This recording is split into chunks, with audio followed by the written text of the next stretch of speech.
Herkese merhabalar. Lezzetli'den hoş geldiniz. Bugün mutfağımdan kış için közlenmiş kapya biber konserve tarifimi paylaşıyorum. Sirke ve sarımsak kullanmadığımız için daha kullanışlı oluyor. Bu konserveden birçok yemeklerin yanına meze ve sos çeşitleri, ayrıca kahvaltılık birçok tariflerde hazırlayabilirsiniz.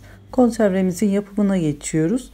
Konserveyi ortalama 2 kilo kapya biberden yapıyorum. Etli olanları tercih ediyorum. Önce kullanacağımız kavanoz ve kapakları 5 dakika sıcak suda kaynatıyorum ya da 5 dakika sıcak suda bekletiyoruz. Daha sonra temiz bez üzerine alıp kurumaya bırakıyorum. Sonra kapya biberleri de güzelce yıkadım. Süzgecin üzerine aldım. Temiz bir bezle kuruladım. Biberleri temizleme kısmına geçiyorum. Biberlerin önce sap kısımlarını bir bıçakla veya elimizle çıkarıyoruz. Ardından içindeki beyaz çekirdekleri elimle çıkarıyorum. İçinde kalan çekirdekler varsa açık kısmını aşağı gelecek şekilde sallıyorum. Varsa kalan çekirdekler de dökülüyor. Biberleri bölmeden közlenmesi için hazır hale getiriyorum. Biberleri dağılmadan, bölmeden tüm olarak konservesini yapmak istiyorsanız közlemeden önce sap kısımlarını ve içindeki çekirdeklerini çıkarmanızı öneririm. Hem temiz oluyor hem de dağılmıyor ve de çok pratik oluyor. Sadece kabuklarının soyma işlemi kalıyor. Kapya biberleri közlemek için güzelce hazırladım. Fırında közlemesini yapacağım için fırın tepsiye yağlı kağıt serdim. Üst üste gelmeyecek şekilde biberleri güzelce diziyorum. Közlemesini fırın yerine ocakta veya köz makinesinde ya da mangalda da yapabilirsiniz. Tercih size kalmış. Tepsiye dizdiğim biberleri önceden ısınan 200 derece alt üst ayar fırına veriyorum. Üzeri közlenince tepsiyi fırından çıkarıp biberlerin altını üstüne çevirip tekrar fırına veriyorum. Sonra altı ve üzeri közlenen biberleri fırından çıkarıyorum. Ortalama 30-35 dakikada közlenmesini tamamladım.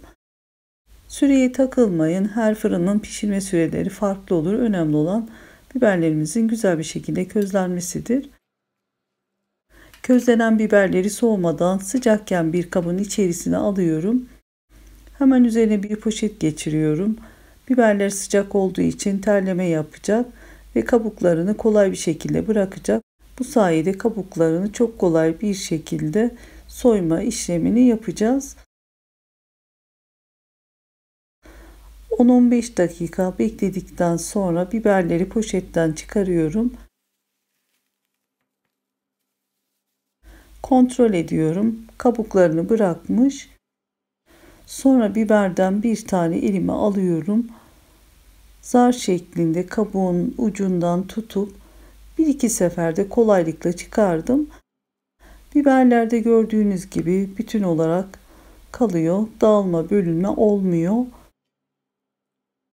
Soyduğumuz biberleri geniş bir kabın içerisine alıyorum. Bu şekilde biberlerin hepsinin soyma işlemini tamamlıyoruz. Kaynattığımız steril kavanozlara biberleri pay ediyorum. Biberlerimizi de gördüğünüz gibi tüm olarak hazırladık. Dağılmadan çok güzel oldu. Kavanozlara bu şekilde bir tane alıp ikiye katlayıp yerleştirip hafif üzerine bastırıp bir parmak boşluk kalana kadar bu şekilde biberleri dolduruyorum. Bu yaptığımız közlenmiş kapya biber konservesiyle kışın sofralarınızdan eksik etmeyeceğiniz oldukça basit ve birçok lezzetli tarifler hazırlayabilirsiniz.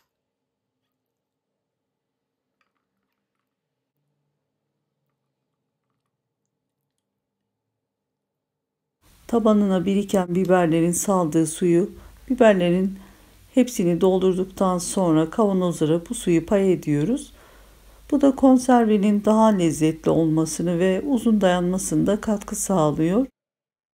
Bütün kavanozlarımı doldurduktan sonra üzerine küçük kavanozlara yarım çay kaşığı kaya tuzu, Yarımlık kavanoza 1 çay kaşığı tuz ekliyorum. Üzerlerine hazır aldığım içme suyunu kaynatıp kavanozun ağzından 1,5 parmak kalacak şekilde dolduruyorum.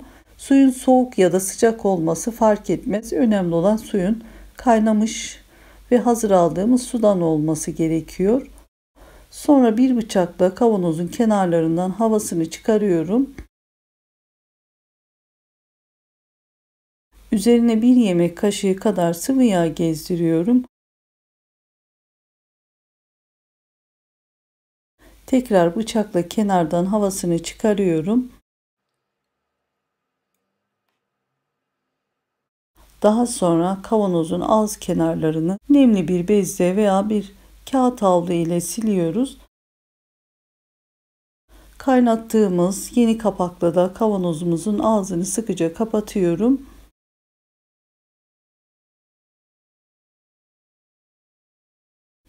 İki geri bir ileri tekniğiyle ağzını sıkıca kapatıyorum. Sonra geniş bir tencereye kavanozları kapaklar alta gelecek şekilde ters çeviriyorum. Birbirine değmeyecek şekilde yerleştirdim. Büyük olan kavanozun yarısını geçecek şekilde su dolduruyorum. Ocağın üzerine alıp altını açıyorum. Kaynamaya başladıktan sonra 15 dakika daha kaynatıyorum.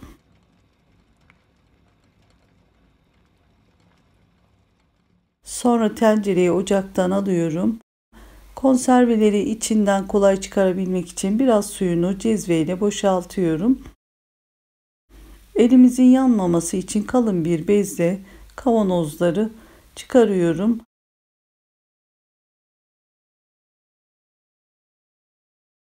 Ve kavanozlarımızın kapaklarını tekrardan güzelce sıkıyoruz.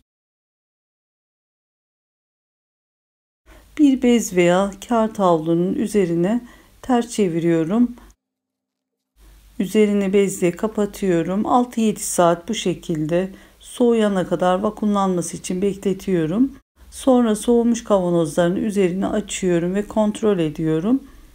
Kavanoz kapağının ortası hafif içine çökmüş. Kapak kenarlarında ıslaklık yok. Bu da konservenin vakumlandığını gösterir. Diğer kavanozları da kontrol ediyorum. Hepsi de kapaklarını tutmuş. Bütün kavanozları düz konuma getiriyorum. Güneş görmeyen serin karanlık bir yerde 1 yıl bozulmadan saklayabilirsiniz. Açtığınızda buzdolabında tutarak tüketmelisiniz. 2 ay sonra konservemizin bir tanesini açıp görmenizi istiyorum. Bir bıçakla kapağın kenarından genişletip havasını alıyorum ve kapağı bu sayede kolayca açıyoruz. Biberlerin üzerinde gördüğünüz gibi küflenme, biberlerde erime yok. Sirke kullanmadan hazırladığım konservede kesinlikle bozulma yok. Sirke sevmeyenler bu yöntemle konservelerini yapabilirler.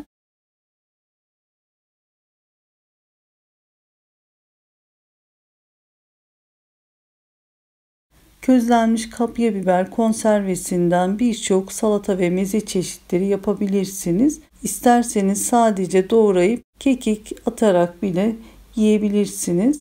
Kahvaltılarda, çorbalarınızda, yemeklerin yanında farklı birçok tariflerde kullanabilirsiniz. Sizlerin de bu yöntemle közlenmiş kapya biber konserve tarifini denemenizi öneriyorum. Deneyecekleri de şimdiden kolaylıklar diliyorum.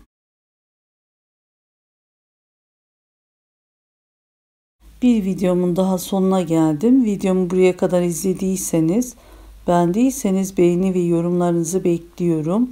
Henüz kanalıma abone değilseniz abone olarak bana destek verebilirsiniz. Videomu izleyen herkese çok teşekkür ediyorum. Başka tariflerde görüşmek üzere. Hoşça kalın, sevgiyle kalın. Allah'a emanet olun.